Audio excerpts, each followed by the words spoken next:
আসসালামু আলাইকুম ওরহমতুল্লাহি ওয়াবারাকাতুহু। নাহাস কিচেনে সবাইকে স্বাগতম। আশা করি সবাই ভালো আছেন। আমিও আলহামদুলিল্লাহ আল্লাহর রহমতে ভালো আছি।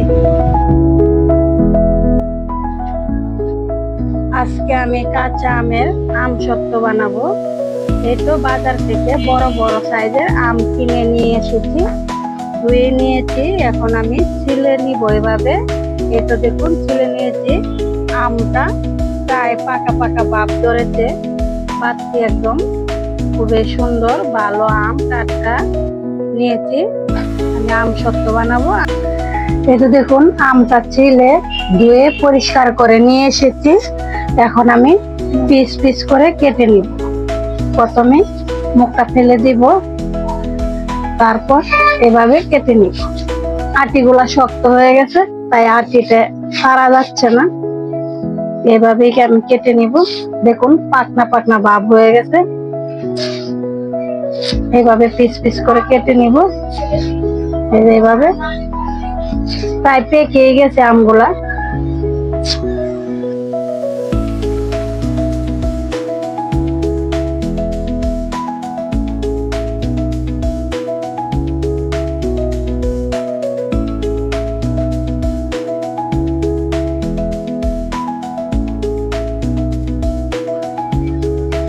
দেখুন আটিটা কত শক্ত হয়ে গেছে।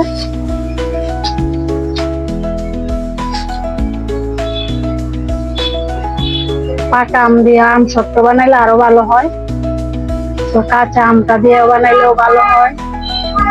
এক একটা এক এক স্বাদ, কাঁচাটা কাঁচা স্বাদ, পাকাটা পাকা স্বাদ। এই তো দেখুন আটিটা শক্ত হয়ে গেছে। আর এভাবে আমি সবগুলা আম ছোট ছোট করে পিস পিস করে নিব। এই তো দেখুন ধুয়ে কেটে পিস পিস করে রাখা আম। এখন আমি এই পাতিলে অল্প একটু পানি দিয়ে দিচ্ছি, আমগুলা ঢেলে দিই।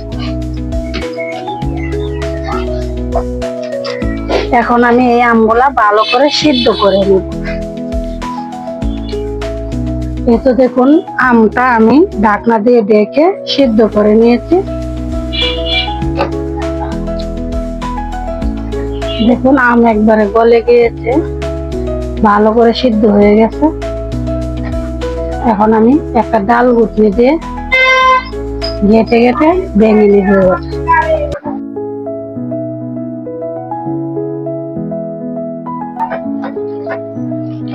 এখন আমি চুলা থেকে নামিয়ে নিব আমটা। এই তো দেখুন আমটা আমি একটা ছাঁকনিতে তুলে এইভাবে ছেঁকে নিব। ছেঁকে নিলে আঁশগুলা ছাঁকনিতে থেকে যাবে আর আমসত্ত্বটা খুবই সুন্দর হবে। আমসত্ত্ব বানাইলে এভাবে ছাঁকনি দিয়ে ছেঁকে নেবেন, তাহলে খুব সফট সুন্দর হবে। এভাবে আমি সবটুকু আম ছাঁকনি দিয়ে ছেঁকে নিব।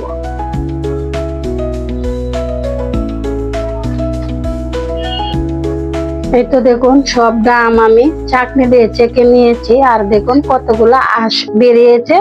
এই আঁশটা থাকলে আমসত্ত্বটা সুন্দর হয় না, সফট হয় না, ভালো হয় না। তাই এইভাবে ছেঁকে আমের আঁশগুলা আলাদা করে নেবেন।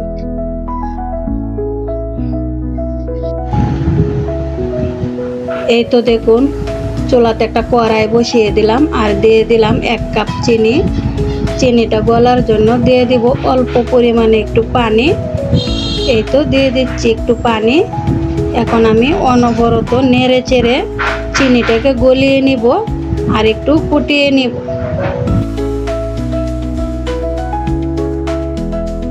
এই তো দেখুন চিনিটা গলে গেছে অথবা ফুটে গেছে বা বলক উঠে গেছে। এখন আমি দিয়ে দিব আগে থেকে ছেঁকে রাখা আমের রসটা।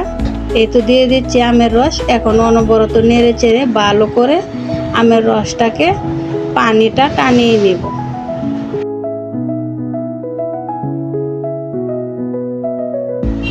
এই তো দেখুন আমের রসটা বলক উঠে গেছে। এখন আমি এই পর্যায়ে দিয়ে দেব স্বাদ মতো লবণ। লবণটা দিয়ে কিছুক্ষণ নেড়ে চেড়ে আমের রসের সাথে মিশিয়ে দেব। আর এখন দিয়ে দিব আচারের মশলা। যে কোনো আচার হোক, কাঁচা আম, জলপাই, বরই, আমসত্ত্ব, সব কিছুর মধ্যেই কিন্তু আচারের ফ্লেভারটা আসে একমাত্র আচারের মশলা দিলেই। আর স্বাদটাও পাওয়া যায়, আচারের ফ্লেভারটাও পাওয়া যায় আচারের মশলাটা দিয়ে। আর এই আচারের মশলাটা হচ্ছে পাঁচফোড়ন। আমি পাঁচফোড়ন আগে থেকে ভেজে গুঁড়ো করে রেখে দিয়েছিলাম, সেই গুঁড়োটা এখন দিয়ে দিচ্ছি। শুকনা মরিচ ভেজে গুঁড়া করে রেখে দিয়েছিলাম, আমি শুকনা মরিচের গুঁড়াটাও দিয়ে দিচ্ছি। এখন অনবরত নেড়ে চেড়ে ভালো করে আমের রসের গায়ের পানিটা শুকিয়ে নিব ভালো করে।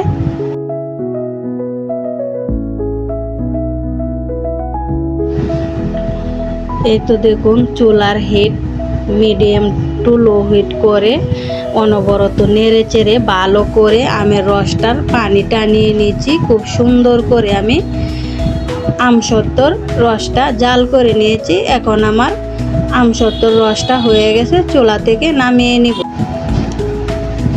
এই তো দেখুন, আমসত্ত্বর আমের রসটাকে চুলা থেকে নামিয়ে আমি কিছুক্ষণ নেড়ে চেড়ে ঠান্ডা করে নিয়েছি। এখন একটা প্লেটে সরিষার তেল দিয়ে হাতে ভালো করে প্লেটের তলায় তেলটাকে মেখে দিব এভাবে। এই তো দেখুন আমি কিভাবে হাত দিয়ে মেখে নিচ্ছি। আপনারা যখন আমসত্ত্ব বানাবেন এরকম প্লেটে তেল দিয়ে মেখে নেবেন। এখন আমি এই পর্যায়ে দিয়ে দেব আমসত্ত্ব বানানোর রসটা। এই তো আর অল্প একটু রস রেখে দিয়েছি কাঁচা আমের কালারটা দেখা যাওয়ার জন্য। আমি দিয়ে দিব অল্প একটু ফুড কালার। এই তো ফুড কালারটা দিয়ে দিচ্ছি। এখন ভালো করে মিক্স করে নিব এভাবে। এই তো দেখুন আমি খুব ভালো করে মিক্স করে নিচ্ছি। এই ফুড কালারটা অপশনাল, আপনারা চাইলে বাদ দিতে পারেন অথবা ব্যবহারও করতে পারেন হাতের কাছে থাকলে। আমার হাতের কাছে ছিল তাই আমি ব্যবহার করছি। দেখতেও ভালো লাগে, সুন্দর লাগে, স্বাদের কোনো ক্ষতি করে না, সেই জন্য আমি ব্যবহার করেছি। আপনারা চাইলে বাদ দিতে পারেন, অপশনাল। এখন আমি এই রসটা একটা ছোট প্লেটে দিয়ে দিব। এই তো এটার তলায়ও আমি তেল মেখে নিয়েছি, এখন ঢেলে দিচ্ছি। এই তো দেখুন প্লেটে ঢেলে দিচ্ছি আর এভাবে হাতে জাকিয়ে জাকিয়ে সব দিকে সমান করে দিচ্ছি। দুটোটা প্লেট একইভাবে আমি এভাবে সমান করে দিচ্ছি। এখন আমি রোদ্রে দিয়ে দিব আর রোদ্রে দিয়ে শুকিয়ে নিব। আপনারা চাইলে প্যানের নিচেও শুকিয়ে নিতে পারবেন, রোদ্রেও শুকিয়ে নিতে পারবেন। যেভাবে শুকাইবেন সেভাবেই ভালো হবে। এখন আমি দিয়ে দিচ্ছি রোদ্রে শুকিয়ে, আপনাদেরকে দেখিয়ে দিব কেমন হয়েছে আমার আমসত্ত্বগুলো। এই তো দেখুন আমসত্ত্ব 3 দিন রোদ লাগানোর পর এরকম সুন্দর শক্ত হয়েছে। আমসত্ত্বগুলো পারফেক্টলি হয়ে গেছে।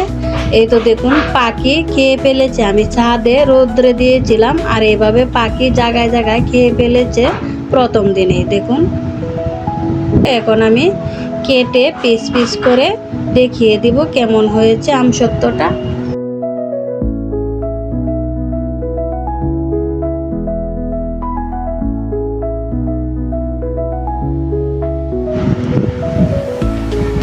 এই তো পিস পিস করে কেটে নিয়েছি। এখন আমি এক সাইড থেকে রোল করে নিব এভাবে। দেখুন দোকানের মতো দেখতে হয়েছে আমসত্ত্বটা, খেতেও কিন্তু অনেক মজা হয়েছে। এই আমসত্ত্বগুলা বেশিরভাগ বাচ্চারা বেশি পছন্দ করে, বড়দের তো পছন্দ হয়ে, বাচ্চারা আরও বেশি ভালোবাসে এই আমসত্ত্ব খেতে। তো আমসত্ত্বটা খুবই মজা হয়েছে, সুন্দর হয়েছে। যে সাইড পাখি খেয়ে ফেলেছে সেই সাইডটা আমি কেটে ফেলে দিচ্ছি। এই তো দেখুন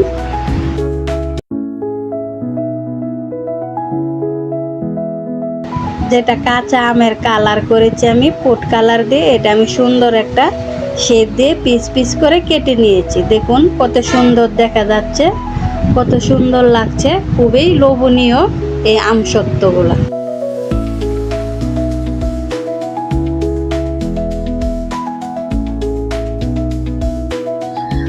আমার এই কাঁচা আমের আমসত্ত্বর ভিডিওটা কেমন হয়েছে আপনাদের কাছে কমেন্ট করে জানাবেন।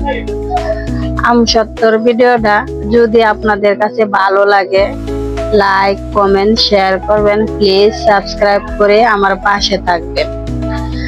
আজকের ভিডিও এই পর্যন্তই, আবারও দেখা হবে অন্য ভিডিওতে। সেই পর্যন্ত আল্লাহর কাছে দোয়া করি সবাই ভালো থাকুন, সুস্থ থাকুন। আল্লাহ হাফেজ।